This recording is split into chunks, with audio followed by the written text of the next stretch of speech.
কিন্তু স্বর্গে একটা অসুবিধা আছে, সেই অসুবিধাটার জন্য আমরা, আপনারাই বিচার করেন যে আপনারা স্বর্গে যাবেন কিনা। স্বর্গে, সঞ্জয় বাবু, স্বর্গে একটা অসুবিধা আছে, সেটা হচ্ছে কি, যে যেই পরিমাণ আপনার ক্ষুধা লাগবে স্বর্গের দেবতারা এই পরিমাণ আপনাকে খেতে দেবে না। ওখানে সুন্দর সুন্দর পাকা ফল আছে, কিন্তু গাছের ডাল থেকে ছুটে আপনি খেতে পারবেন না। ক্ষুধার ঠেলায় আপনি জল খেতে যাবেন, ওই সরোবরে নদীতে যে স্রোতস্বিনী ধারা আছে, ওই জল আপনি হাতে উঠে খেতে পারবেন না। তো ওখানে যারা স্থায়ী দেবতা আছে ওরা যা খাইতে দেবে আপনার তাই খেতে হবে। ফলে স্বর্গীয় শান্তি নেই। আমার এখানে অনেকগুলো গ্রন্থ আছে, এই গ্রন্থের একটা গ্রন্থে লেখা আছে যে স্বর্গীয় শান্তি নেই, স্বর্গীয় শান্তি পাবেন না।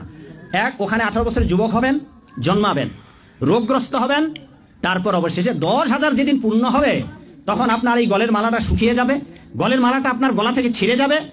সঞ্জয় বাবু, দীপক বাবু, 10,000 বছর পূর্ণ হলে আবার স্বর্গেতে মারা পড়বে। क्या क्या बात कर रहे हैं?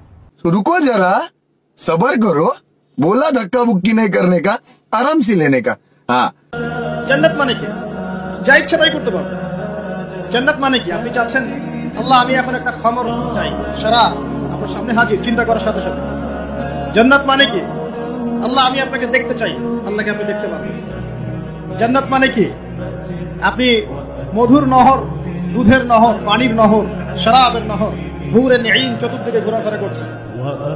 একজন নিম্নমানের জান্নাতি, মানে সবচেয়ে শেষের দিকে যারা জান্নাতে যাবে তাদের সাথেই দুজন করে হুরে নেঈন, আহাল পরিবার তো আছেই, জেলমান পানপাত্রী চারপাশে করা। জান্নাত মানে কি? যেখানে যা ইচ্ছা তাই করা যাবে, বলার কেউ নাই, বাধা দেওয়ার কেউ নাই, সেখানে কোনো মৃত্যু নাই, সেখানে কোনো অহেতুক কথাবার্তাও নাই, কোনো গাল গল্প নাই, কোনো মিথ্যা নাই, কষ্টের ক্লেশ মাত্র নাই। থুতু ফেলতে হবে না।